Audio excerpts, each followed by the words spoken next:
Hello guys, कैसे आप सब लोग? आई होप कि आप सब लोग बहुत अच्छे हैं और अच्छे से अपनी पढ़ाई कर रहे हैं।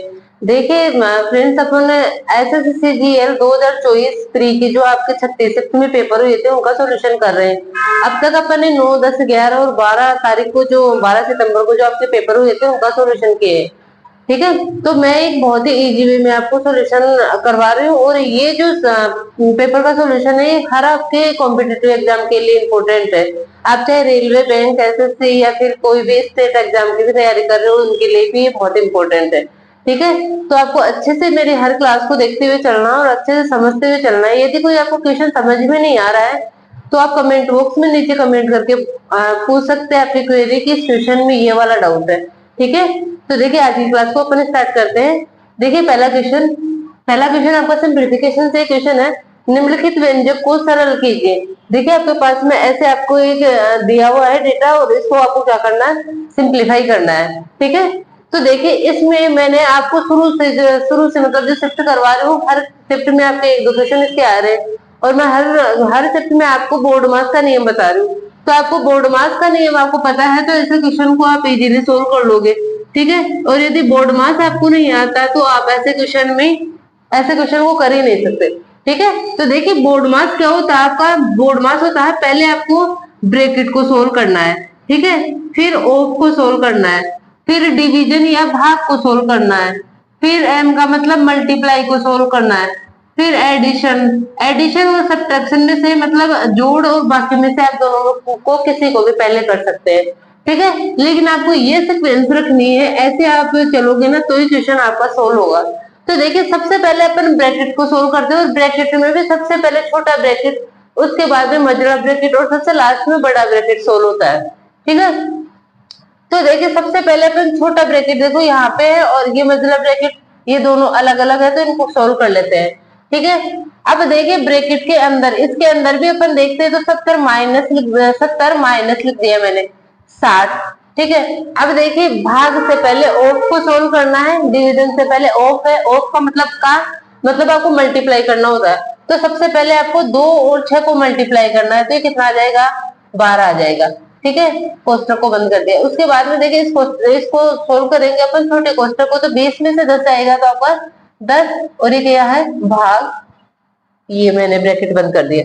ठीक है, अब देखिए यहाँ आगे आगे अब अपन 600 में 25 का भागने देंगे। पहले ऑफ लग रहा है तो पहले यहाँ पे जो ऑफ के बाद में संख्या आएगी उससे पहले ऑफ को सोल्व करके फिर भाग देंगे। ठीक है, तो मैं इसको ऐसे कैसे लिख लेती हूँ, 600 भाग 25। ऑफ का मतलब ऑफ को ऐसे कैसे लिख दो, क्यों पहले इसको सोल्व करेंगे ब्रैकेट को, 3 दूना 6। ठीक है, इंटू यहाँ पे देखो ब्रैकेट है और ऑफ भी है तो इसको सोल्व करेंगे तो ये भी कितना हो जाएगा, 6 हो जाएगा। और यहाँ पे भी आपको प्लस के बाद में क्या है ऑफ है तो कितना आ जाएगा, ये 10 आ जाएगा। ठीक है, अब देखिए और अपना आगे सोल्व करते हैं इसको। तो देखिए यहाँ पे आपको कितना आ रहा है, अच्छा 6 दूना 12। ठीक है, तो देखिए पहले अब इसमें सॉरी यहाँ पे क्या है भाग है। ठीक है, 60 के बाद में क्या है भाग है। तो देखो 70 माइनस 60 में 12 का भाग देंगे तो कितना हो जाएगा, 12 का 60 होता है तो ये कर दिया मैंने। ठीक है, उसके बाद में 10 में 10 का भाग देंगे तो कितना आ जाएगा, 1 आ जाएगा। ठीक है, यहाँ पे देखो 600 में अपन भाग किसका देंगे, 25 को पहले 6 से इंटू करेंगे तो कितना हो जाएगा, 25 है 150। ठीक है, तो 600 में 150 का भाग देंगे, उसके बाद में है इंटू 6 प्लस 10। ठीक है, आगे सोल्व करेंगे, देखो 70 में से 5 जाएगा 65 और 65 में एक जुड़ भी जाएगा तो क्या हो जाएगा यहाँ पे 66। ठीक है, प्लस 600 में 150 का भाग देंगे, 600 में 150 का भाग देंगे इंटू 6 है प्लस 10। तो देखिए यहाँ पे 0 से 0 कैंसिल हो जाएगा और 15 का भाग देंगे 60 में, 15 4 60, 4 बार कट जाएगा। ठीक है, 66 प्लस 6 4 कितना हो जाएगा, 24 प्लस 10। देखिए इसको सोल्व करेंगे तो कितना आ जाएगा, ये 66 और 10 76, 76 और 24 कितना होता है 100। तो इस क्वेश्चन का आंसर कितना आ जाएगा, 100 आ जाएगा। ठीक है, ऑप्शन नंबर कौन सा, ऑप्शन नंबर आपका सी सही हो जाएगा। ठीक है, देखिए आगे वाला क्वेश्चन, क्वेश्चन नंबर 2। आर और एस के बीच एक चुनाव में आर को एस को मिले मतों के 110% मत मिले और उसने एस को 770 मतों से हरा दिया। यदि कोई अवैध मत नहीं थे तो डाले गए मतों की कुल संख्या कितनी थी। देखिए क्वेश्चन क्या बोल रहा है, आर को एस को मिले मतों के 110% मत मिले हैं। आर को एस को मिले मतों का 110% मत मिले, मतलब एस को यदि 100 मत मिले हैं तो आर को क्या मिला है, इसका 110%, मतलब कितना मिले हैं, 110 मिले हैं। ये क्या हो जाएंगे, इनके वोटों का रेशियो हो जाएगा। तो देखिए इसको काट लेंगे अपन, क्या हो जाएगा, इनके वोटों का रेशियो क्या हो जाएगा, 11:10। उसके बाद में देखो इसने क्या बोला है, और उसने एस को 770 मतों से हरा दिया। एस को कितने मतों से हरा दिया, 770 मतों से हरा दिया। यहाँ पे देखो कितने यूनिट की वैल्यू है, ये एक की, ठीक है। तो एक यूनिट की वैल्यू कितनी है, 770। इसने बोला है तो डाले गए कुल मतों की संख्या, डाले गए कुल मतों की संख्या, आर को 11 मिले हैं, एस को 10 मिले हैं, यही तो है ना टोटल डाले गए मत। तो कितना हो जाएगा, 11 और 10 21 यूनिट की वैल्यू पता कर लेंगे। तो क्या करेंगे, 770 को किससे इंटू करेंगे, 21 से, कितना हो जाएगा, 1 के साथ 147 हासिल में 14, 1 के साथ 147 और 14 कितना हो जाएगा, 161। इतने टोटल वोट कितने हो जाएंगे, 16,170 हो जाएंगे। तो कौन सा ऑप्शन, ऑप्शन नंबर आपका सी सही हो जाएगा। ठीक है, देखिए क्वेश्चन नंबर 3, एक वस्तु को 250% के लाभ पर बेचा जाता है, इसके क्रय मूल्य और विक्रय मूल्य का अनुपात कितना होगा। देखो 250% मान ले, क्रय मूल्य 100 है तो 250% के लाभ पे बेचोगे तो बेचोगे कितने में इसको, भाई क्रय मूल्य मैंने 100 माना है तो 250% के लाभ पे, मतलब 100 पे आपको 250 का लाभ हो रहा है तो बेचोगे कितने में, 350 में इसको। तो यही आपको पूछा है, इनका क्या पूछा है, अनुपात तो पूछा है ना। 5 से काटोगे, 5 दूना 10, 5 7 35। क्रय मूल्य और विक्रय मूल्य का अनुपात कितना हो जाएगा, 2:7 हो जाएगा। बिल्कुल एजुकेशन था आपका, 2:7 से ऑप्शन आ जाएगा। ठीक है, ऐसे देखो चौथा क्वेश्चन आपको पाई चार्ट से क्वेश्चन आया था। नीचे दिया गया पाई चार्ट एक दुकान के लिए एक दिन में विभिन्न फलों की बिक्री को दर्शाता है। ठीक है, ये आपको एक पाई चार्ट दे रखा है, ये क्या कर रहा है, फलों की बिक्री को, किससे 20% बिकते हैं, केले 40%, संतरे 30% और मौसमी 10% बिकती है। ठीक है, यदि एक फल विक्रेता को एक दिन में बेचे गए फलों की कुल संख्या कितनी दे रखी है, 1200 दे रखी है, तो संतरों और सेबों के लिए पाई चार्ट में संयुक्त केंद्रीय कोण क्या होगा। देखिए सबसे पहले तो आपको केंद्रीय कोण पूछा है, आपको सेबों की मतलब कोई संख्या नहीं पूछी फलों की, तो इस 1200 से तो अपन को कोई मतलब नहीं। केंद्रीय कोण अपन वैसे निकालेंगे, केंद्रीय कोण पूरे वर्ग का केंद्रीय कोण कितना होता है, 360 डिग्री होता है। ठीक है, अब देखते हैं 360 का कितने परसेंट में संतरे और सेब है। ठीक है, 360 के कितने परसेंट में संतरे और सेब है, संतरे 30% और सेब 20%, 30 और 20 50%, मतलब 360 का 50% संतरे और सेब है, तो 360 का 50%, तो 360 का 50% कितना हो जाएगा, इसका आधा। 50% को क्या लिखोगे, इसका आधा, तो कितना हो जाएगा इनका केंद्रीय कोण, काटोगे तो 180 आ जाएगा। ठीक है, तो यहीं से आप निकाल सकते हैं 30% और 20 में 50%, पूरे 360 का 50% मतलब आधा कितना हो जाएगा, 360 का 180 डिग्री हो जाएगा। तो कौन सा ऑप्शन, ऑप्शन नंबर आपका सी हो जाएगा। देखिए क्वेश्चन नंबर 5 भी आपका डीआई से है, क्वेश्चन है, निम्नलिखित तालिका में अगस्त 2012 से अक्टूबर 2012 तक एक किराना स्टोर में 6 वस्तुओं की बिक्री लाखों में दर्शाई गई है।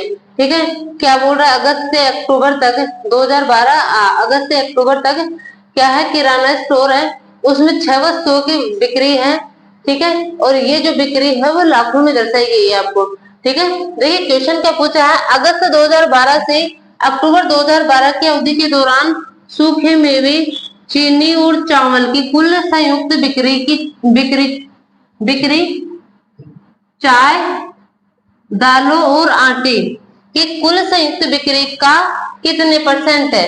देखिए आपको क्या करना है, सूखे मेवे, चीनी और चावल, कब से कब तक, 2012 से अगस्त 2012 से अक्टूबर 2012 तक।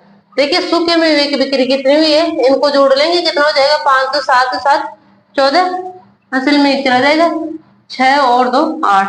ठीक है, सूखा मेवा ये हो गया। फिर क्या है, चीनी, चीनी का देख लो कितना हो जाएगा, ये 17 7 हासिल में एक चला जाएगा 13, 137 आ जाएगा चीनी। ठीक है, फिर क्या है, चावल, अच्छा, हाँ चावल देखो कितना हो जाएगा, 7 5 हाथ में एक है, कितना हो जाएगा, 5 और 2 9, ठीक है, हो जाएगी तीनों से बिक्री कितनी, 6 में चीनी और चावल देखो इनको जोड़े 7 11 और 2 13 10, 13 और 8 हो जाएगा 30, चला गया 2 3 313 आ जाएगा। इसकी 6 में चीनी और चावल की कुल बिक्री इतने की हुई, ये ला रहे हैं। बिक्री आगे क्या है, चाय दाल और चाय की कितनी है तो देख लें, 5 4 9 और ये 3 हो जाएगा, ठीक है, क्या चाय है, दाल की 5 4 9 और 2 11 में 4 4 कितना हो जाएगा 101 और आटा आटे से 5 8 8 और 9 17 5 मिलाकर 8 होगा,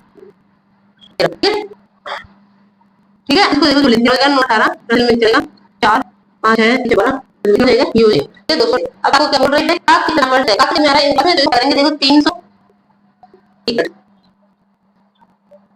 यहाँ पे गलती हो रही है, देखिए एक बार 2012 से 2012 अगस्त 2012 से अक्टूबर 2012 की देखिए दोनों में से एक बार कैलकुलेट करते हो 16 हाथ से एक चला जाए 3 6 7 8, ठीक है, सही है। सूखे मेवे और क्या ना चीनी चीनी देखो 8 10 17 7 से 1 4 12 और 13 सही है। उसमें क्या है, जब ये संख्या 2 और 3 दोनों का गुणज होगी या 2 या 3 दोनों का इसमें भाग जाएगा, ठीक है, तो देखिए 2 का तो जाएगा क्योंकि लास्ट वाली संख्या आपकी 2 है।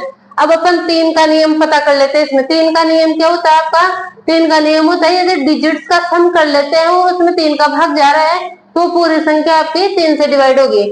और इसके अलावा आपके 3 6 9 इनके जोड़े बनते हैं तो उसको आप यहीं पे संख्या में काट के भी कर सकते हैं। कैसे, देखो 7 और 2 को जोड़े 9 बन रहे हैं तो इसको यहाँ पे कैंसिल कर दो, 3 इसको भी यहीं पे कैंसिल कर दो, 2 और 1 3, ठीक है, मतलब ये पूरे में 3 3 के जोड़े बन रहे हैं। 3 यदि कोई भी 2 संख्या को या 3 संख्या को जोड़ने से 3 बन रहा है 6 बन रहा है 9 बन रहा है तो क्या कर दो उसको, क्योंकि वो 9 का क्या होगा आपका 3 से विभाज्य होगा, 3 आपका 3 से विभाज्य होगा, ठीक है। तो ऐसे क्या करोगे आप, ऐसे 7 और 2 9 है, मैंने इसको यहीं पे कैंसिल कर दिया क्योंकि जोड़ोगे तो थोड़ा सा लंबी कैलकुलेशन होगी, ठीक है। ऐसे 3 में 3 का भाग जाता है तो मैंने इसको कैंसिल कर दिया, 2 और 1 3 को जोड़ 2 और 1 को जोड़े तो 3, यहाँ पे मैंने इसको, अब देखो y की क्या संख्या रखे छोटी से छोटी जिससे कि ये 3 से डिवाइड हो जाए, ठीक है, क्या 2 रखने से ये डिवाइड होगी क्या, 2 में भी नहीं जाता 7 में भी नहीं जाता 0 में। क्वेश्चन नंबर 6 क्या था, यदि 321 y 72 6 का एक गुणज है जहां y एक अंक है तो y का न्यूनतम मान क्या होगा।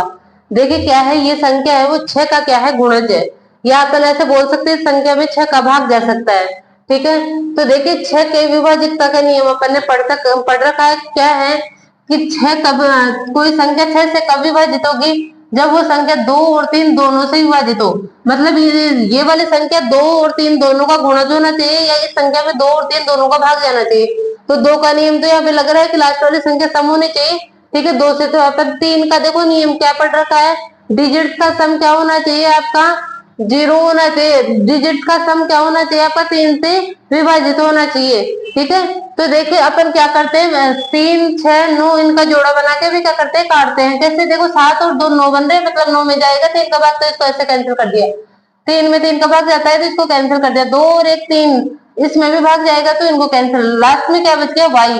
अब आपको बताना है कि y की न्यूनतम क्या संख्या रखी कि 3 से विभाज्य हो जाए, y की वैल्यू आप 3 रखोगे तभी तो होगा ना भाई, 0 7 और 2 में आपका 3 का भाग नहीं जाएगा, और ये मतलब न्यूनतम संख्या क्या रखोगे 3 ही रखोगे, ऑप्शन से रखोगे तो क्या हो जाएगा आपका ऑप्शन नंबर ए सही हो जाएगा कि y की जगह 3 रखोगे तभी ये संख्या पूरी क्या हो जाएगी आपकी 6 का गुणज 6 से विभाज्य होगी, ठीक है। आगे वाला क्वेश्चन देखो, क्वेश्चन नंबर 7, एक कैफे में रमा ने अपने 7 दोस्तों के लिए रुपए 240 में पेय खरीदे, उनमें से कुछ को कॉफी जबकि अन्य को काली चाय चाहिए थी। यदि एक नियमित कप कॉफी की कीमत ₹40 और एक नियमित कप चाय की कीमत ₹30 है तो ज्ञात कीजिए कि उसने कितने कप चाय खरीदी थी। देखिए इस क्वेश्चन को अपन ऑप्शन से भी कर सकते हैं और इस क्वेश्चन को अपन एक्स मान के करेंगे तो भी इजीली कर लेंगे। देखिए ऑप्शन से करते हैं, पहले मैंने मान लिया कि पहला ऑप्शन क्या है 3, कि मैंने उसने चाय के 3 कप खरीदे हैं, ठीक है। देखो चाय की कीमत एक कप की कितनी है 30 रुपए और कॉफी के एक कप की कीमत कितनी है 40 है।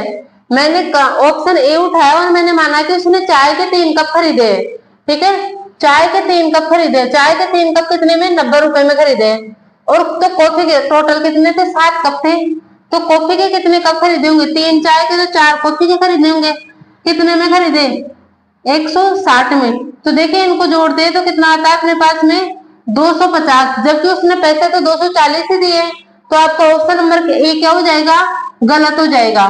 ठीक है, ऑप्शन नंबर बी देखो, यदि उसने 5 कप चाय के खरीदे तो कितने में खरीदे, 150 में। 5 कप चाय के तो 2 कप कॉफी के खरीदेगा, कितने में खरीदेगा, 80 में। 80 और 150 को जोड़ दे तो कितना आ जाएगा, 230, जबकि उसने दिए है कितने, 240, तो ऑप्शन नंबर बी भी आपका नहीं बैठा। ठीक है, ऑप्शन नंबर सी देखते हैं। ऑप्शन नंबर सी में मैंने देखा कि क्या कितने कप, उसने 4 कप चाय के खरीदे, कितने में, 120 में। तो बचे हुए 3 कप वो किसके खरीदेगा, कॉफी के, कितने रुपए में, 120 में। तो बताओ यहाँ से आपके पास 240 रुपए आ रहे हैं क्या। ठीक है, तो कौन सा ऑप्शन आ रहा है आपका, ऑप्शन नंबर सी आ रहा है कि उसने 4 कप क्या खरीदे हैं, चाय के, और 3 कप कॉफी के खरीदे हैं। ठीक है, तो कौन सा ऑप्शन सही हो जाएगा, ऑप्शन नंबर आपका सी सही हो जाएगा। ठीक है, और इसको यदि एक्स मान के करते हैं तो भी इजीली, भाई मैंने मान लिया कि चाय के उसने एक्स कप, चाय पूछ रहा ना, तो मैंने मान लिया कि चाय के एक्स कप खरीदा है, तो कॉफी के कितने खरीदेगा, कॉफी के पूरे टोटल 7 खरीदा, उसमें से एक्स कप चाय के हो गए, तो 7 माइनस एक्स क्या हो गए, कॉफी का हो गया। ठीक है, उसने टोटल 240, भाई मैंने माना है कि एक्स कप चाय के खरीदे, एक कप कितने का है, 40 का, तो एक्स कप कितने में खरीदेगा, 40 एक्स में खरीदेगा। ठीक है, कॉफी के कितने कप खरीद रहा है, 7 माइनस एक्स, एक कप कॉफी की कीमत कितनी है, अच्छा चाय की कीमत 30 रुपए है, ठीक है, तो 30 एक्स आएगा। कॉफी, एक कप कॉफी की कीमत कितनी है, 40 है, तो इतने कप कितने में मिल जाएंगे, इसको इंटू कर देंगे, 7 माइनस एक्स को 40 है, इसके टोटल रुपए उसने कितने दिए हैं, 240 दिए हैं। ठीक है, यहाँ से इसको सोल्व करेंगे तो कितना आ जाएगा, 30 एक्स प्लस 280 माइनस 40 एक्स बराबर 240। देखो इसको सोल्व करेंगे अपन, ये 240 इधर आके 40 बच जाएगा, ये यहाँ पे माइनस का 10 एक्स बचेगा, इधर जाके प्लस का हो जाएगा, तो कितना हो जाएगा, 10 एक्स की वैल्यू आ जाएगी 40 आ जाएगी, और यहाँ से एक्स कितना आ जाएगा अपने पास में 4, और एक्स अपन ने क्या माना था, चाय के कप, तो चाय के कप की संख्या कितनी आ गई, 4, तो इससे भी आपका ऑप्शन नंबर सी सही हो जाता। ठीक है, देखिए आगे वाला क्वेश्चन, यदि कर्मिक छूट 10% और 15% है तो छूट की एकल समतुल्य दर है। देखिए क्या बोल रखा है आपको, आपको 2 छूट दे रखी है और एक कल छूट निकालनी है, तो इसका मैंने एक सिंपल सा फॉर्मूला आपको बता रखा है कि जब भी 2 छूट दे और एक छूट निकालनी है, उनकी एकल छूट निकालनी है, तो क्या करोगे, ए प्लस बी माइनस ए इंटू बी बटे 100 हो जाएगा। ठीक है, ए कितना है 10, बी कितना है 15, माइनस 10 इंटू 15 बटे 100। ठीक है, 0 से 0 कैंसिल, ये कितना हो जाएगा 25, 25 में से 1.5 को घटाओगे तो कितना आ जाएगा, 23.5% आपका आंसर आ जाएगा। ठीक है, ऑप्शन नंबर सी सही हो जाएगा।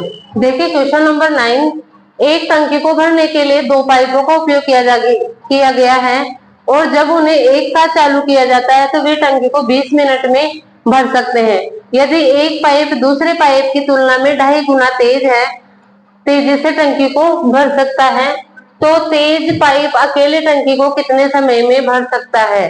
देखिए 2 पाइप दिए हैं, मैंने मान लिया 2 पाइप ए और बी है। इसमें क्या बोल रहा है, एक पाइप दूसरे पाइप की तुलना में 2.5 गुना तेज है। 2.5 गुना का मतलब 2.5 गुना को क्या, 2 से 1 बटे 2 लिखोगे 2.5 गुना को। ठीक है, तो देखिए कितना हो जाएगा, 2 दूना 4 और 1 5, 5 बटे 2, मतलब ये दूसरा पाइप 2 की रफ्तार से बढ़ रहा है, तो पहला पाइप किससे 2.5 गुना तेज, कितना हो जाएगा इसका 5। इन दोनों का रेशियो क्या आ जाएगा, 5:2 आ जाएगा, किसका, क्षमता का रेशियो आ जाएगा। यदि पाइप ए आपका 5 भर रहा है तो बी कितना भर रहा है, 2 भर रहा है। ठीक है, अब देखिए आगे क्या बोल रहा है, दोनों पाइप एक टंकी को कितने मिनट में, 20 मिनट में भर सकते हैं। तो देखिए टंकी की क्षमता आ जाएगी क्या, यहाँ से टंकी की क्षमता क्या आ जाएगी, टंकी की क्षमता कैसे निकालेंगे, दोनों की 1 घंटे की या मिनट दे रखा है, 1 मिनट की क्षमता कितनी है, ए 1 मिनट में 5 भाग और बी 1 मिनट में 2 भाग भर सकता है, तो दोनों मिलके 1 मिनट में कितना भाग भर देंगे, 7 भाग भर देंगे। तो 20 मिनट में कितना भरेंगे दोनों, 7 इंटू 20 कितना हो जाएगा, ये हो जाएगा 140। टंकी की क्षमता कितनी आ गई, 140। ठीक है, आपको बताना क्या है, तेज पाइप अकेले टंकी को कितने समय में भर सकता है, टंकी की क्षमता कितनी है 140। ठीक है, तेज वाला पाइप 1 मिनट में कितना भर रहा है, 5 भाग को भर रहा है, तो 140 भाग को भरने में कितना मिनट ले लेगा।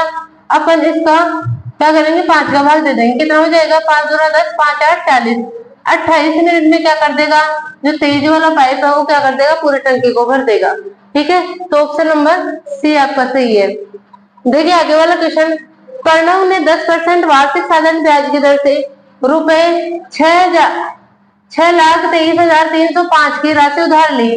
प्रथम वर्ष की समाप्ति पर वह उधार ली गई मूल राशि की वापसी के लिए रुपए 16,390 चुकाता है। यदि प्रणव दूसरे वर्ष की समाप्ति पर सभी लंबित बकाया राशि का भुगतान करता है, जिसमें प्रथम वर्ष के दौरान अर्जित ब्याज भुगतान भी शामिल है, तो वह दूसरे वर्ष की समाप्ति पर कितना भुगतान करेगा।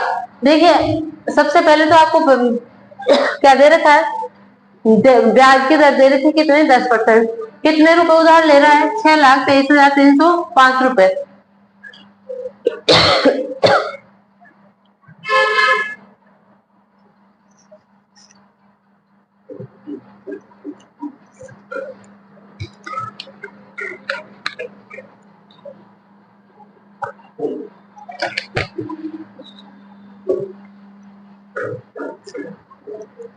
ठीक है, तो देखिए अपन क्या कर सकते हैं, पहले वर्ष का ब्याज निकाल सकते हैं। पहले वर्ष का जो ब्याज होगा वो कितना होगा, देखो 6,23,305 पर 10% की दर से कितना ब्याज मिल जाएगा, ये अपन पता कर लेंगे। कितना हो जाएगा ये, देखो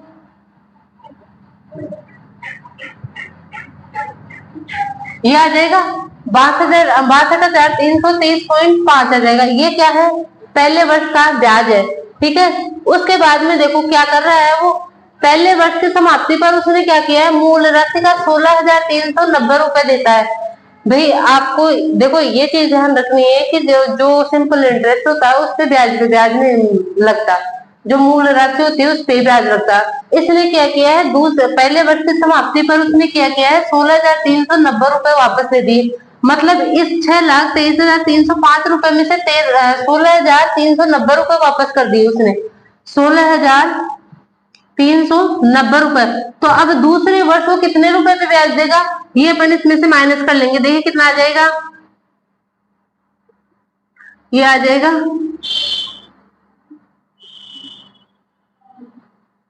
कितना आ जाएगा, 60,000 वो 6,06,915। ठीक है, 6,06,915 रुपए पे वो ब्याज देगा। ठीक है, सेकेंड वर्ष में। तो देखिए 6,06,915 पे सेकेंड वर्ष में उसको कितना ब्याज देना पड़ेगा, ये अपन कैलकुलेट कर लेंगे। ठीक है, कैसे करेंगे, देखो 0 से 0 कैंसिल हो जाएगा। अब ये कितना आ जाएगा, इतना ब्याज आ जाएगा दूसरे वर्ष का ब्याज। ठीक है, तो देखिए वो क्या बोल रहा है, दूसरे वर्ष के समाप्ति पर वो कितना ब्याज, कितने रुपए देगा।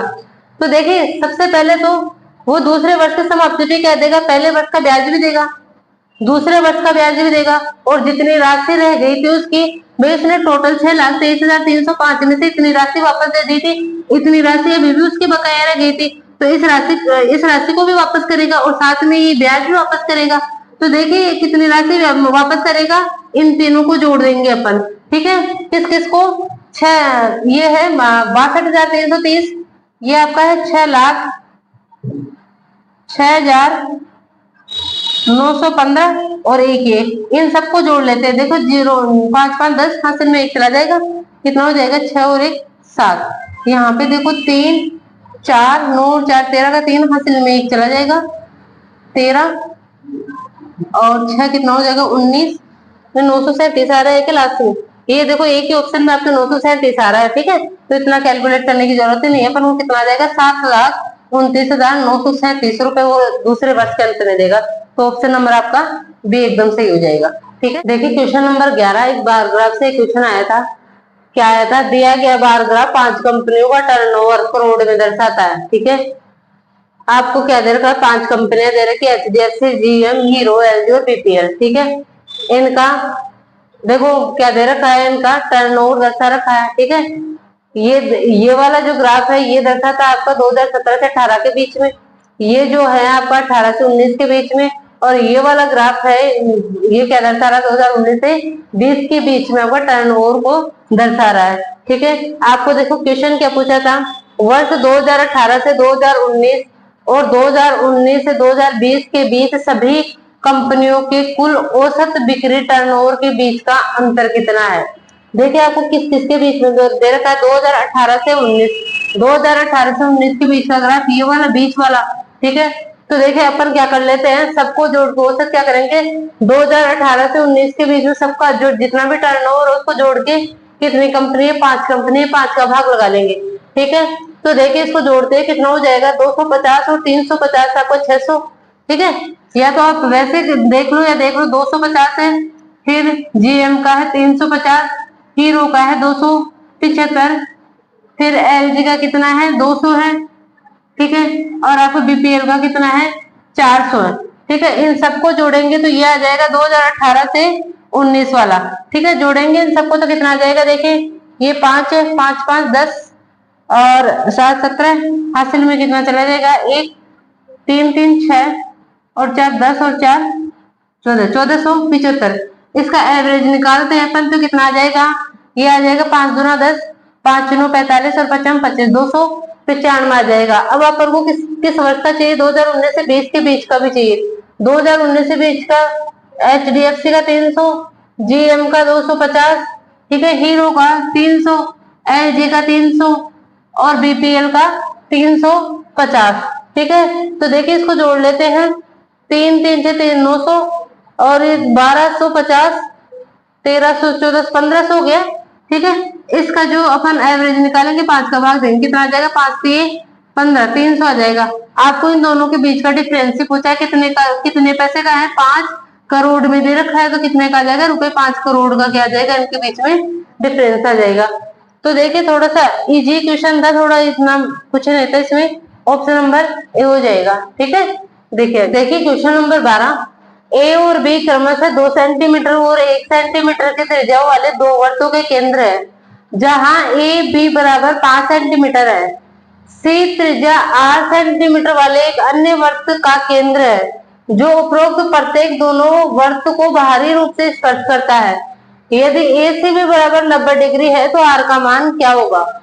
देखिए सबसे पहले तो आपको ए और बी दो क्या दे रखे, वर्त दे रखे, जिनके जो त्रिज्या है वो कितनी है, 2 सेंटीमीटर और 1 सेंटीमीटर है।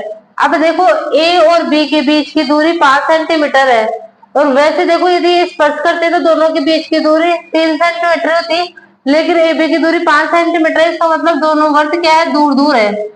ठीक है, इसकी जो त्रिज्या है वो कितनी है, 2 सेंटीमीटर, और इसकी त्रिज्या कितनी है, 1 सेंटीमीटर है। एक अन्य वर्त है, ठीक है, जो इन दो जिसकी C1 त्रिज्या नहीं, सी एक अन्य सी त्रिज्या आर वाले एक अन्य वर्त का केंद्र है। सी क्या है, वर्त का केंद्र है जिसकी त्रिज्या आर है, जो एक अन्य वर्त है जो केंद्र है, जो उपरोक्त प्रत्येक दोनों वर्तों को बाहरी रूप से स्पर्श करता है। वो जो तीसरा वर्त बन रहा है वो क्या कर रहा है, इन दोनों वर्तों को बाहरी रूप से स्पर्श कर रहा है। तो देखिए कैसे बनाएंगे, इन दोनों को स्पर्श करता हुआ एक वर्त बना लेंगे ऐसे। ठीक है, इन दोनों को स्पर्श करता हुआ एक वर्त बना लेंगे। ठीक है, इसका केंद्र कितना दे रखा है, सी दे रखा है। ठीक है, अब क्या दे रखा है, इसकी त्रिज्या आर दे रखी है। ए सी बी कितना दे रखा है, 90 डिग्री दे रखा है। ए सी बी की वैल्यू कितनी दे रखी है, 90 डिग्री दे रखी है। इनकी त्रिज्या आर है, इसकी कितनी है, 2 है, और इसकी कितनी है, 1 सेंटीमीटर त्रिज्या। ठीक है, अब आपको पता क्या करना है, तो आर का मान ज्ञात करना है। देखिए एक राइट एंगल ट्रायंगल बन गया आपका। वैसे तो देखो ये कितना है, ये यहाँ से यहाँ तक की लेंथ आपको 5 दे रखी, मतलब इसके 90 के सामने वाला 5, मतलब क्या है, आपका कर्ण है। अब देखिए आपको देखते ही आपको यदि ट्रिपलेट पता है तो 3 4 5 का एक ट्रिपलेट होता है भाई, कर्ण उसमें 5 आता है, तो एक बार अपन करके देख सकते हैं उसको। ठीक है, कि क्या यहाँ पे 5 है, तो इनमें से एक वैल्यू आपकी 4 होनी चाहिए और एक वैल्यू क्या होनी चाहिए, 3 होनी चाहिए। तो देखिए आर को मैं यदि मैं 2 रख दूं दोनों तरफ, तो ये वाली लेंथ आपकी 4 हो गई और ये वाली लेंथ आपकी 3 हो गई, तो यहीं से आप कर लोगे इसको, कितना आ जाएगा, आर की वैल्यू 2 आ जाएगी। ठीक है, भाई आपको ट्रिपलेट का कंसेप्ट पता है तो आप यहीं से कर लोगे इसको। ठीक है। ट्रिपलेट आपको याद है तो आप यहीं पे देख लोगे कर्ण 5 किस में होता है, कौन से ट्रिपलेट में होता है, 3 4 5 में होता है। ठीक है, तो एक तो नियम आपका ये है। एक क्या है आपका, आधार का स्क्वायर प्लस लंब का स्क्वायर इक्वल टू कर्ण का स्क्वायर। आधार कितना मान लेते हैं, r+1, r+1 का होल स्क्वायर प्लस r+2 का होल स्क्वायर किसके बराबर हो जाएगा, 5 का स्क्वायर 25 के बराबर हो जाएगा। ठीक है, अब इसको सोल्व करते हैं तो देखो r² + 1 + 2r, ये हो जाएगा r² + 4 + 4r इक्वल टू 25। ठीक है, r² + r² 2r², 2r² और 4r² कितना हो जाएगा, 6r², 6r हो जाएगा। ठीक है, और एक 4 और एक ये वाला 5, ये इधर जाके 25 में से माइनस होगा तो कितना आ जाएगा आपका, 20 आ जाएगा। ठीक है, अब देखिए इसको 2 से काटते हैं तो कितना आ जाएगा, ये 3 और ये 10, मतलब r² + r बराबर 10। अब इसके बाद में आप सोल्व करो तो सोल्व कर लो, नहीं तो आप क्या करोगे, ऑप्शन उठा के भी इसको कर सकते हो। भाई आप 3 रखोगे, 3 3 9 और 3 12 हो जाएगा, ये ज्यादा हो जाएगा। 5 का स्क्वायर 25 है, यहीं पे ज्यादा हो जाएगा। 4 का स्क्वायर 16, ये मतलब अभी तो 4 और रखोगे तो ये ज्यादा हो जाएगा। और 2 का स्क्वायर रखोगे, 2 का स्क्वायर 2 दूना 4 और 2 1 मिनट, यहाँ पे 3r है ना।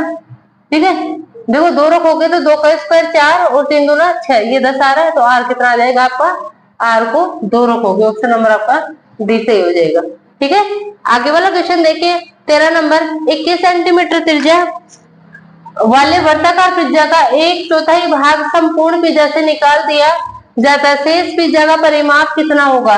देखिए पिज्जा आपका ऐसे गोल होता है। ठीक है, इसको क्या करें, 4 भागों में बांट दिए इसको।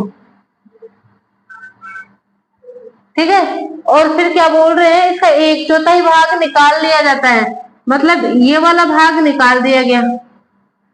तो बोल रहा है शेष पिज्जा का जो आपका क्या पूछ रहा, परिमाप पूछ रहा, शेष पिज्जा ये वाला ही तो बच गया ना आपका, ये शेष पिज्जा बच गया।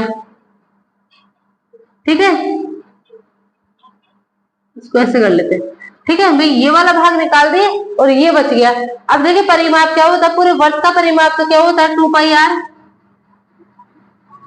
2πr होता है। और जब मतलब किसी त्रिज्य खंड का निकालते हैं तो क्या करें, θ/360, मतलब ये थीटा कितना है और उसमें 360 का भाग लगा देते हैं। प्लस देखो ये तो क्या होता है, इसकी लेंथ होती है, जो ये है आपका चाप, इसकी लेंथ तो क्या होता है, 2πr θ/360। और आपको ये भी तो जोड़ना है ना, ये भी तो इसके परिमाप में आएगा, तो ये कितना हो जाएगा, 2r हो जाएगा। ठीक है, ये क्या आ जाएगा आपके, इसके जो बचा हुआ भाग है उसका परिमाप आ जाएगा। अब वैल्यू पुट कर लेते हैं, आप पाई की वैल्यू अपन को क्या रखनी है, 22/7। आर कितना दे रखा है, 21।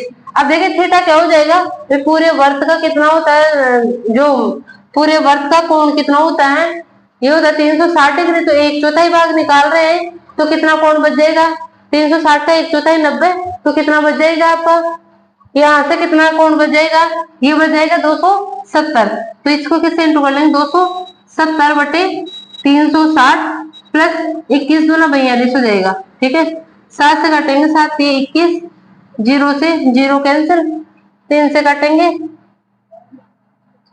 ये 9 से काट लो, 9 3 27 और 9 चौक 36।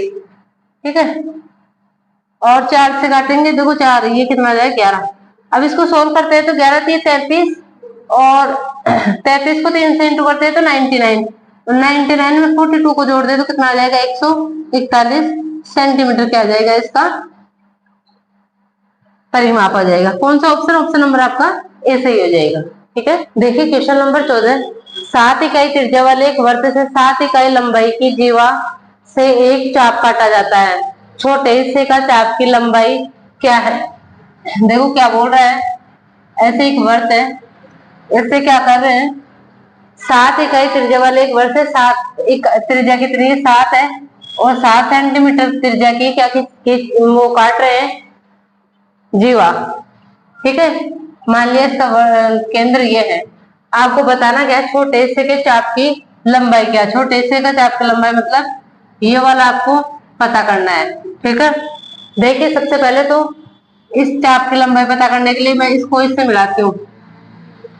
ठीक है, इसकी त्रिज्या भी कितनी है, 7 है, ये भी 7 है, और जीवा की लंबाई भी कितनी दे रखी है, 7 दे रखी है।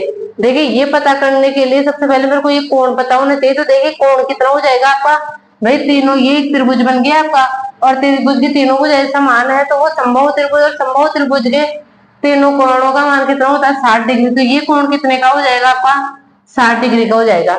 ठीक है, तो देखिए ये लेंथ पता करते हैं, चाप की लंबाई कैसे पता करते हैं, पूरे वर्ग का क्षेत्र जो परिमाप होता है, पूरे वर्ग के परिमाप को थीटा बटे 360 से इंटू करते हैं, उसे एक त्रिज्यखंड का क्या आ जाता है, ये वाला चाप की लंबाई आ जाती है। ठीक है, तो देखिए इसमें 2 पाई की फॉर्म में दे रखा है, तो पाई को ऐसे कैसे रहने दो, r7 दे रखा है, थीटा कितना हो जाएगा 60 बटे 360। ठीक है, 0 से 0 कैंसिल, और 6 से 36, 6 बार कैंसिल हो जाएगा, और 2 से काटेंगे तो 3 बार, कितना आ जाएगा 7 बटे 3 पाई। इस क्वेश्चन का आंसर आ जाएगा। ठीक है, तो देखिए एक इजी क्वेश्चन था ये, 7 बटे 3 पाई। आगे वाला देखो, यदि p√3 प्लस कोट 30 बराबर tan की power 3 60 degree minus 2 sine 60 degree है, तो p का मान ज्ञात करें। सिंपली अपन को वैल्यू पता है, वैल्यू पुट कर लेंगे।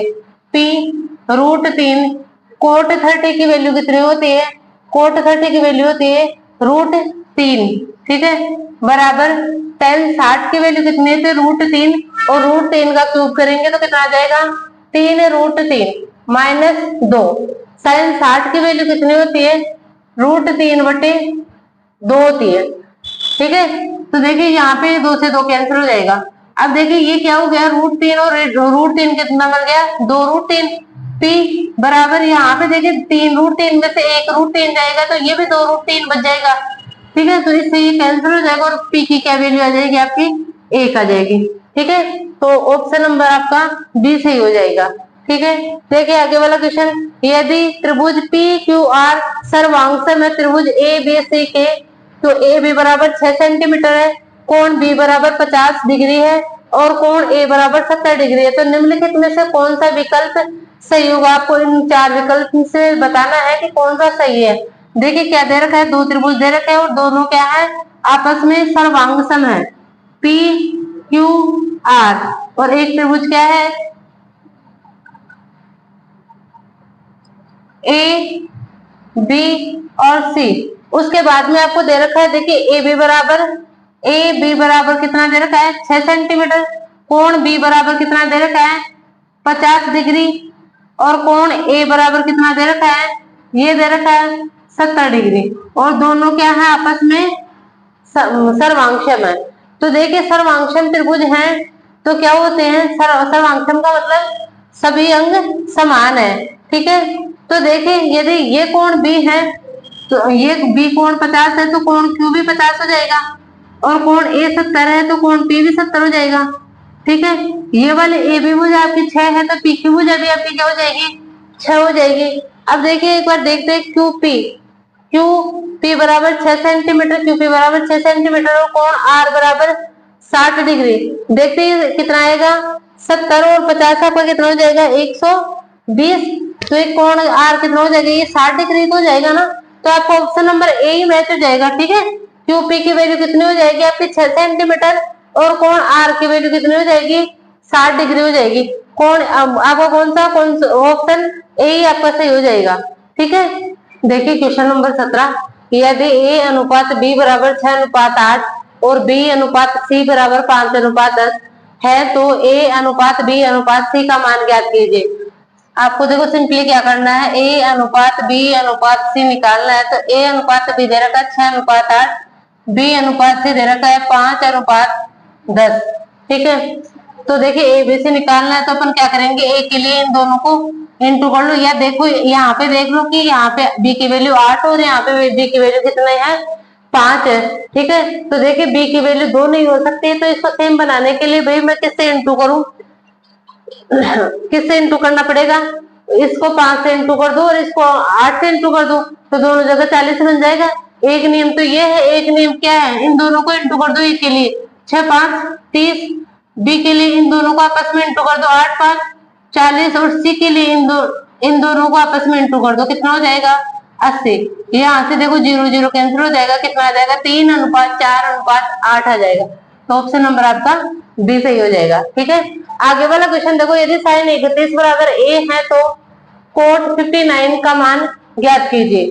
देखिए साइन 31 की वैल्यू दे रखी है, साइन 31 को मैं कोस 59, भाई यहाँ पे 59 पूछा है तो कोस 59 लिख सकती हूँ क्या, क्योंकि साइन थीटा बराबर होता है किसके, कोस 90 माइनस थीटा के। ठीक है, तो ये क्या हो जाएगा, यहाँ पे साइन 31 और कोस 59 की वैल्यू क्या हो जाएगी, समान हो जाएगी। ठीक है भाई, साइन 31 को क्या लिख सकती हूँ, कोस 59 लिख सकती हूँ। तो देखिए यहाँ पे अपन पास 59 है, इसलिए मैंने 59 की वैल्यू निकाली है। तो देखिए कोस की वैल्यू आ गई, मतलब ये क्या हो गया आपका, आधारों के नीचे एक मान लेती हूँ, ये क्या हो जाएगा, कर्ण हो जाएगा, ये आधार हो जाएगा। तो यहाँ से लंब क्या आ जाएगा आपके पास में, लंब आ जाएगा आपके पास में 1 का स्क्वायर माइनस, मतलब कर्ण का स्क्वायर माइनस आधार का स्क्वायर, एक का स्क्वायर एक हो जाएगा और एक का स्क्वायर ए। आपके पास लंब क्या आ गया, ये आ गया। अब आपको बताना क्या है, कोट 59 की वैल्यू बतानी है।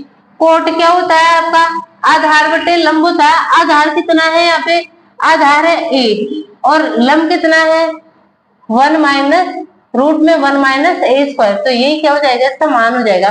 कौन सा ऑप्शन सही है, ऑप्शन नंबर डी सही है आपका, ए बटे 1 माइनस ए का स्क्वायर रूट में।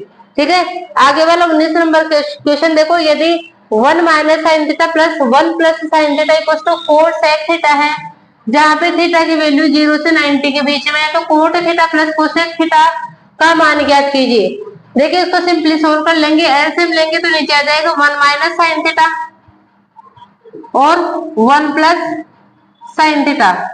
ठीक है, यहाँ पे आ जाएगा 1 प्लस साइन थीटा और ये हो जाएगा 1 minus sine theta. Sine theta से साइन थीटा कैंसिल हो जाएगा, क्या आ जाएगा 2 बटे ए माइनस बी, और ए प्लस बी क्या होता है, ए स्क्वायर माइनस बी स्क्वायर, मतलब ए का स्क्वायर एक और माइनस साइन स्क्वायर थीटा।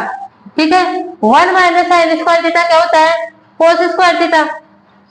ठीक है, तो देखिए ये क्या है, ये तो इसी की वैल्यू है, कितना हो जाएगा, इसको लिख सकते हैं 2 कोस स्क्वायर थीटा। देखो इक्वल में भी तो दे रखा है ना अपन को, 4 सेक थीटा दे रखा है। ठीक है, 1 बटे कोस थीटा आपका सेक थीटा होता है, तो इसको ऊपर लेके जाएंगे, क्या बन जाएगा, ये 2 सेक थीटा बराबर 4 सेक स्क्वायर आएगा, क्योंकि कोस का क्या है, स्क्वायर है, तो 4 सेक थीटा।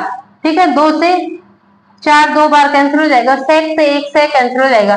तो यहाँ से देखो अपने पास में सेक थीटा की वैल्यू क्या आ रही है, 2 आ रही है, और सेक की वैल्यू 2 कितने डिग्री पर होती है, 60 डिग्री पे। जब थीटा की वैल्यू आप 60 रखोगे तभी तो सेक 60 की वैल्यू कितनी हो जाएगी, 2 हो जाएगी, मतलब थीटा की वैल्यू अपने पास क्या निकल के आ गई, 60 डिग्री। तो देखिए यहाँ पे रखेंगे कोट 60 कितना होता है, 1/√3, और कोसेक 60 कितना होता है, 2/√3। इसको सोल्व करेंगे तो ऊपर 3/√3, और इसको जब सोल्व करते हैं तो आपके पास आंसर क्या आएगा, √3 निकल के आएगा। ठीक है, तो कौन सा ऑप्शन, ऑप्शन नंबर आपका डी एकदम सही हो जाएगा। ठीक है, देखिए क्वेश्चन नंबर 20, निम्न व्यंजक को हल कीजिए, x माइनस वाई का whole cube plus Y minus Z का whole cube plus Z minus X का होल क्यूब बटे x minus Y into Y minus Z into Z minus X. देखिए यदि आपने अलजेब्रा में कंसेप्ट पढ़ा होगा तो इस क्वेश्चन को आप बिना पेन उठाए करके आ सकते थे। देखिए कौन सा कॉन्सेप्ट, यदि a plus b plus c बराबर 0 है तो a cube plus b cube plus c cube किसके बराबर होगा, 3abc के बराबर होगा। ठीक है, ये कंसेप्ट अलजेब्रा में बहुत यूज होता है कि a plus b plus c बराबर 0 है तो a cube plus b cube plus c cube बराबर होगा किसको हो जाएगा, 3abc के। देखिए यहाँ पे a की वैल्यू है x माइनस वाई, b की वैल्यू है y माइनस जेड और c की वैल्यू है z माइनस एक्स। तो देखिए अपन एबीसी करते हैं, x minus y, y minus z और z माइनस एक्स को देखो अपन जोड़ रहे हैं तो क्या 0 आ रहा है क्या, देखो x से x कैंसिल, y से y कैंसिल और z से z कैंसिल, इसको कम जोड़ रहे हैं तो 0 आ रहा है। इसका मतलब क्या है, a cube plus b cube plus c cube किसके बराबर होना चाहिए, 3abc के बराबर। 3abc, 3a कितना है x माइनस वाई, b कितना है y माइनस जेड और c कितना है z माइनस एक्स, और नीचे भी आपको यही दे रखा है x minus y, y minus z और z माइनस एक्स। तो देखिए इस टर्म से ये वाले कैंसिल हो जाएगा, क्या बच जाएगा आपके पास में 3 बच जाएगा। तो ऑप्शन नंबर आपका डी से हो जाएगा। ठीक है, आगे वाला क्वेश्चन देखें, एक नाव कुल 32 घंटों में धारा के विपरीत दिशा में 78 किलोमीटर की दूरी तय कर सकती है और वापस आ सकती है। वह कुल 9 घंटे में 15 किलोमीटर की दूरी धारा के विपरीत दिशा में और 52 किलोमीटर की दूरी धारा की दिशा में तय कर सकती है। वह नाव स्थिर जल में 12 घंटे में कितनी दूरी तय करेगी। देखिए ये जो नाव धारा वाला है उसमें एक थोड़ा सा लेंथी क्वेश्चन है, इसमें थोड़ा सा जिसका सॉल्यूशन होगा वो थोड़ा सा बड़ा होगा, लेकिन इसके 2-4 क्वेश्चन यदि आप सोल्व कर लेते हो तो इसके आप इजीली कर लोगे। देखिए कैसे, 32 घंटों में 78 किलोमीटर की दूरी तय कर सकते हैं और वापस आ सकते हैं। मतलब धारा की दिशा में 78 किलोमीटर की दूरी, तो धारा की चाल मान वो नाव की चाल मान ली x और धारा की चाल मान ली y, तो दिशा में जा रहे हैं तो क्या हो जाएगा x प्लस वाई। ठीक है, और वापस आ रहे हैं तो धारा की विपरीत दिशा में दोनों की चाल इतनी हो जाएगी। तो देखो जाते टाइम इतना टाइम लगेगा और आते टाइम इतना टाइम लगेगा। ठीक है, तो कुल कितना टाइम लग गया आपको, यहाँ से कुल टाइम लग रहा है 32 घंटे। ठीक है, आगे आपको दे रखा है कि वह कुल 9 घंटे में 15 किलोमीटर की दूरी धारा की विपरीत दिशा में 15 किलोमीटर की दूरी विपरीत दिशा में मतलब x माइनस वाई। ठीक है, और धारा की दिशा में 52 किलोमीटर की दूरी, धारा की दिशा में 52 किलोमीटर की दूरी कितने घंटे में टोटल कितना टाइम ले रही है, 9 घंटे में तय कर रही है। ठीक है, अब देखिए यहाँ से अपन को x और y की वैल्यू फाइंड आउट करनी है। देखिए इसको x और y आप रहने दोगे तो थोड़ा सा कंफ्यूज हो जाओगे। मैं थोड़ी देर के लिए x प्लस वाई को p मान लेती हूँ और x माइनस वाई को q मान लेती हूँ।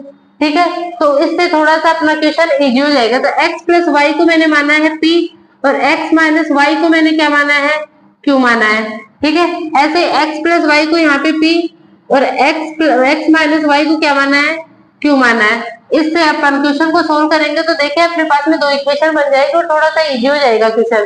ठीक है, देखिए पहले तो इसको किससे 2 से अपन काट लेते हैं, ये 16 और ये 2 से इतनी बार कट जाएगा। ठीक है, और ये भी कट रहा है क्या, ये नहीं कट रहा किसी से। ठीक है, तो ये आ जाएगा 39p और ये 39q बराबर 16। अब देखिए 2 इक्वेशन आ गई, दोनों को अपन सोल्व कर लेते हैं। दोनों को सोल्व करने के लिए देखो यहाँ पे 13×4 52 होता है और ये 13×3 39 होता है। ठीक है, इसका मतलब है 13 दोनों में कॉमन आ रहा है, इसको 3 से इंटू कर दो और इसको 4 से इंटू कर दो, तो ये दोनों समान हो जाएंगे। यहाँ पे कितना आ जाएगा, 3 दूना 6, 5 3 15, 156। और यहाँ पे भी कितना हो जाएगा, 9 चौक 36, 3 4 3 12 और 15, 156 आ जाएगा। ठीक है, ये दोनों सेम बन जाएंगे, 156 पे आ जाएगा। इसको किससे इंटू करें, 3 से, तो ये भी 3 से इंटू हो जाएगा। 3 से इंटू के कितना हो जाएगा, 45 बन जाएगा। इसको भी 3 से इंटू करेंगे तो ये 45 बन जाएगा। ठीक है, और इसको किससे इंटू करेंगे, 4 से इंटू करेंगे तो 39 को 4 से इंटू करते हैं तो कितना आ जाएगा, 9 चौक 36 का 6 हासिल में 3 4 3 12 और 3 15, ये तो 156 आ ही गया। ठीक है, ऐसे इसको 3 से इंटू करते हैं तो 9 3 27 और इसको 4 से इंटू करते हैं तो 64 आ जाएगा। ठीक है, 156 में से यहाँ पे देखो, यहाँ माइनस कर देते हैं, यहाँ माइनस करते हैं और यहाँ पे माइनस कर देते हैं। ठीक है, चिन्ह चेंज हो जाते हैं तो ये तो कैंसिल हो गया आपका। अब इसमें 156 में से 45 को घटाते हैं, 156 में से 45 को घटाएंगे तो 111 क्यों बच जाएगा माइनस का, और इधर 27 को घटाते हैं किसमें से, 64 में से, तो कितना बच जाएगा आपका 7 और यहाँ पे 5 में से तो जाएगा 37 बच जाएगा। ये किसका बच जाएगा, ये भी माइनस माइनस माइनस कैंसिल हो जाएगा। अब देखिए 37 क्या होता है आपका 111 होता है। ठीक है, तो क्यू की वैल्यू कितनी आ गई, 1/3 आ गई अपने पास में। ये क्यू की वैल्यू अपन कोई भी इक्वेशन में, जैसे ये वाली इक्वेशन अपने पास 52p plus 15q equal to 9 थी। ठीक है, यहाँ पे 15 था तो इसमें रख देते हैं क्यू की वैल्यू, तो देखिए कितना आ जाएगा, p की वैल्यू कितनी आ जाएगी अपने पास 52p प्लस 15q की वैल्यू 1/3 बराबर 9। 3 से काट देंगे 5 और ये इधर जाके कितना हो जाएगा आपका 4 हो जाएगा। ठीक है, इधर जाके 4 हो जाएगा और ये p की वैल्यू 52p है बराबर 4। 4 से काटते हैं, 4 एकम 4 दिए 12, p की वैल्यू कितनी आ गई अपने पास में 13। ठीक है, p की वैल्यू आ गई, q की वैल्यू आ गई। ठीक है, तो देखिए p किसको माना था, x प्लस वाई को, x प्लस वाई कितना है 13 और x माइनस वाई कितना है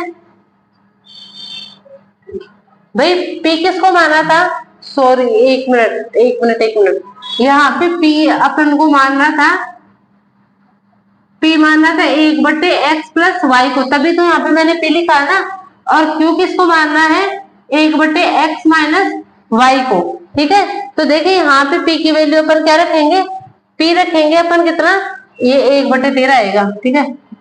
तो यहाँ से x प्लस वाई 13 आ जाएगा और x माइनस वाई कितना आ जाएगा 3 आ जाएगा, ठीक है। अब सोल्व कर लेते हैं, x कितना आ गया, दोनों को जोड़ के 2 का भाग लगा दे, 13 और 3 16 में 2 का भाग लगाएंगे 8 और y कितना आ जाएगा, देखो अपन को y तो चाहिए नहीं वैसे, क्योंकि इस त्रिजल में चाहिए 12, इस त्रिजल में 12 घंटे में कितनी दूरी तय करेगी।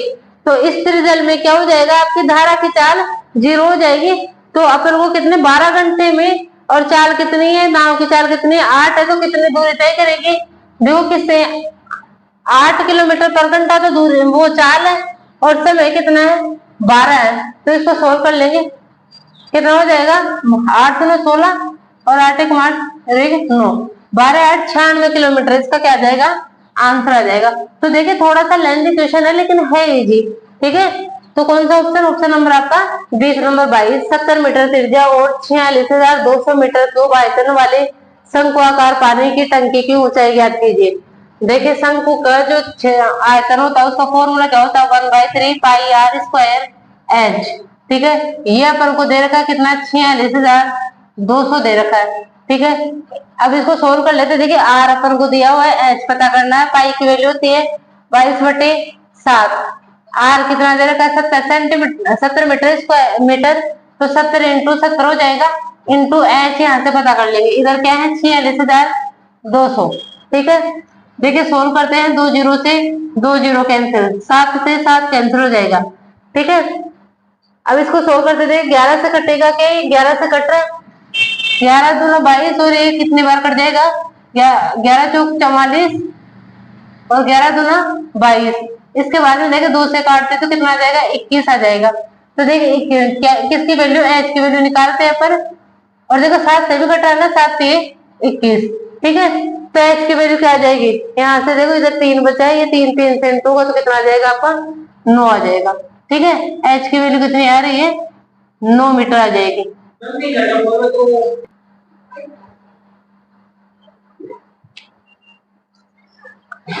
देखिए क्वेश्चन नंबर 23, दी गई तालिका कक्षा 9 में एक विद्यार्थी द्वारा प्राप्त अंकों को दर्शाती है, ठीक है। देखिए आपको 5 विषय दिए गए हैं और उसके अंक जो मिले हैं 100 में से, वो आपको दिया गया था सारणी में, ठीक है। आपको बताना क्या था क्वेश्चन, उस विद्यार्थी द्वारा प्राप्त किए गए अंकों का परसेंट ज्ञात करना था, ठीक है। सिंपली आपको इनको जोड़ के, कितने सब्जेक्ट है 5 है, तो 500 में से कितने नंबर आए हैं उसका टोटल, उसका परसेंट निकालना था।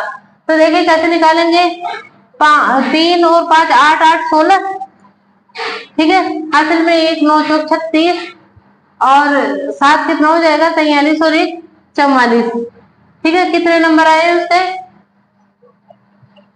उसके नंबर आए हैं 446 नंबर आए हैं, ठीक है।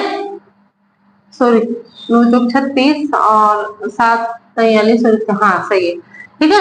कितने में से आए 500 में से आए, इनटू कर देंगे क्या 100, ठीक है। 2 जीरो से 2 जीरो कैंसिल हो जाएगा, 5 का भाग देते हैं तो कितना आ जाएगा 5 8 40, 5 9 45 और 2 5 आ जाएगा लास्ट में 89.2 आ जाएगा। एक तक ही देना है तो कितना आ जाएगा 89.25% उसका टोटल आ जाएगा, ठीक है। देखिए क्वेश्चन नंबर 24, एक दुकानदार 2 प्रकार के चावल जिनकी कीमत ₹250 पर 5 केजी और ₹280 पर 5 केजी है, तो को 7:8 के अनुपात में मिलाता है, तो परिणामी मिश्रण का की शुद्ध लागत ज्ञात कीजिए। देखिए क्या बोल रखा है कि 5 केजी 250 के एक का तो लागत है और एक की कितनी है 5 केजी रहता है, कितने 280 में 2 प्रकार के चावल है। तो देखिए अपन 1 केजी का निकाल सकते हैं सिंपलेस में, ठीक है। 250 में 5 केजी तो 1 केजी कितने का है 50 रुपए पर केजी, और दूसरा 280 में 5 केजी तो कितना हो जाएगा 1 केजी का 25 और 5 से 30 56 रुपए पर केजी हो जाएगा। इनको क्या करते हैं, देखो मिश्रण वाले उससे कर लेंगे अपन मेथड से, इनको क्या करते हैं, मिलाया जाता है। किस अनुपात में? 7:8 के अनुपात में मिलाया जाता है। ठीक है, तो परिणामी मिश्रण की शुद्ध लागत, आपको ये वाली लागत पता करनी है।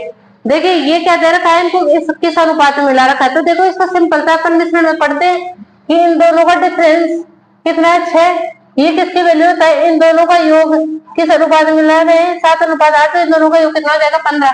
अब अपन क्या करते हैं, 8 की वैल्यू निकाल के या तो 50 में जोड़ देंगे या 60 की वैल्यू निकाल के 56 में से माइनस कर देंगे। तो ये क्या आ जाएगा, आपका मिश्रण की शुद्ध लागत आ जाएगी, परिणामी मिश्रण की। ठीक है, तो अपन क्या करते हैं, जोड़ना आसान रहता है तो क्या करते हैं, पर 8 की वैल्यू निकाल के क्या करते हैं, 50 में जोड़ देते हैं। ठीक है, तो देखिए ये 3 दूना 6 और ये 5 बार चला जाएगा, कितना हो जाएगा, 16/5। तो देखो इसको सोल्व करेंगे, 5 3 15, 1 बचेगा और 5 दूना 10, 3.2 आ जाएगा। यहाँ पे 3 कितना आएगा, 3.2। तो इस 3.2 को क्या करेंगे, 50 में जोड़ देंगे। भाई यहाँ पे जो आया वो इसका और इसका डिफरेंस का आया हुआ ना, यहाँ पे इसकी वैल्यू कितनी आई है, 3.2। तो देखो यहाँ इसका निकालने के लिए इसमें से इसको माइनस कर रहे थे, अब ये निकालने क्या करते हैं, इसमें इसको जोड़ देते हैं। तो कितना आ जाएगा आपका, 50 में 3.2 को जोड़ते हो तो कितना आ जाएगा, 53.2 आपका आंसर आ जाएगा। परिणामी लागत कितनी आ जाएगी, 53.2 आ जाएगी। तो ऑप्शन नंबर आपका डी सही हो जाएगा। ठीक है, क्वेश्चन नंबर 25 देखिए, निम्नलिखित समीकरणों का हल है। देखिए आपको 3 समीकरण दे रखे हैं और उनका बताना है कि x की वैल्यू क्या है, y की वैल्यू क्या है और z की वैल्यू क्या है। देखिए इन जैसे जब भी ऐसे समीकरण आ जाए तो इनको देखो, वैसे तो इनकी वैल्यू निकल जाएगी क्योंकि 3 वेरिएबल और 3 आपके समीकरण, तो इनका आ जाएगा कि आप सोल्व करो। लेकिन इनको सोल्व नहीं करना, आपको क्या करना है, ऑप्शन उठाना है। ऑप्शन से आपको x, y और z की वैल्यू पुट करनी है और जो ऑप्शन आपका सेटिस्फाई हो जाए उसी को वही क्या हो जाएगा, ऑप्शन हो जाएगा। तो देखिए पहले आपको क्या करते हैं, पर ऐसा नहीं कि ऑप्शन ये वाला ऑप्शन लेके सब में अपन मैच कर रहे, कोई भी एक इक्वेशन उठा लो। देखिए मैं पहले इक्वेशन उठाती हूँ, क्या है, 5x plus 4y minus 8z बराबर 1 है। तो देखिए x बराबर 1 रखती हूँ तो 5, y बराबर माइनस का 1 रखती हूँ तो माइनस का 4 और z बराबर 1 रखते हैं तो माइनस का 8। 8 और 4 12, 12 में से आपका 5 जाएगा तो माइनस का 7, माइनस का 7 माइनस 1 वो प्लस 1 इक्वल हो सकता है कि नहीं। तो ऑप्शन नंबर 1 अपना गलत हो गया। ऑप्शन नंबर 2 देखते हैं, x की वैल्यू माइनस का 1 तो माइनस 1 रखते हैं, माइनस का 5। y की वैल्यू 1, y की वैल्यू 1 रखते हैं तो यहाँ पे कितना आ जाएगा, 4 आ जाएगा। और z की वैल्यू कितने रखते हैं, 1 रखते हैं तो ये कितना आ जाएगा, 8 आ जाएगा। कितना हो जाएगा ये, माइनस का 4 और माइनस का 5, माइनस का 9 आ रहा, 1 नहीं आ रहा, तो ये भी आपका ऑप्शन नहीं होगा। ऑप्शन नंबर 3 देखते हैं, x बराबर 1, y बराबर 1 और z बराबर 1। x बराबर 1 5, y बराबर 1 ये 4 और z बराबर 1। तो देखिए 5 और 4 9, 9 में से 8 जाएगा तो 1 बचता है, भागे इक्वल। ऑप्शन नंबर सी होना चाहिए। देखो ऑप्शन नंबर डी को भी चेक करते हैं तो माइनस से यहाँ पे माइनस माइनस प्लस हो जाएगा तो सब जोड़ के आपका 1 नहीं आएगा, तो कौन सा हो जाएगा, ऑप्शन नंबर सी आपका मैच हो रहा है तो ऑप्शन नंबर सी आ जाएगा। ठीक है, तो ऐसे देखो आज अपन ने 13 सितंबर को जो आपका फर्स्ट शिफ्ट का पेपर हुआ था उसका भी सोल्यूशन कर लिया है। ठीक है, 1-2 क्वेश्चन इसमें लेंथी थे और अच्छा पेपर था ये। ठीक है, तो देखो ऐसे ही अपन कंटिन्यू रखेंगे और आगे की भी शिफ्ट करेंगे। तो यदि आपको वीडियो अच्छा लग रहा हो, पढ़ाने का तरीका अच्छा लग रहा हो तो मेरे चैनल को सब्सक्राइब करें और मेरे वीडियो को लाइक करें। ठीक है, थैंक यू।